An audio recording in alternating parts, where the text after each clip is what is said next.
শগুনের নজর যেমন ভাগাড়ে, বিরোধীদেরও তাই অবস্থা। কাঞ্চনজঙ্ঘা এক্সপ্রেসে দুর্ঘটনা নিয়ে বিরোধীদের রেলকে কাঠগড়ায় তুলেছে।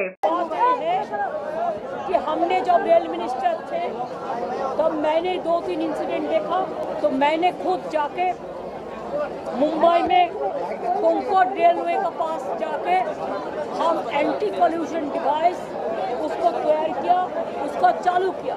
अभी रेलवे में क्या हो रहा है मेरे को पता तो नहीं है, लेकिन लोगों को अभी रेल छोड़ के बाइक लेने पड़ता है, साइकिल लेने पड़ता है। कभी कभी किसको मालूम ही नहीं होता कैसे घर जाएगा।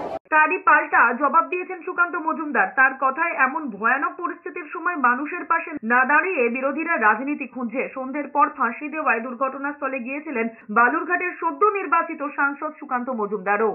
আসুন, আসলে স্বাগত, ওনাকে অসুবিধার তো কিছু নেই, কিন্তু ওখানে গিয়ে যেন পলিটিক্সটা না করে। এখন তো পলিটিক্সের সময় না, এখন মানুষের পাশে দাঁড়ানোর সময়, মানুষকে সুরাহা দেওয়ার সময়।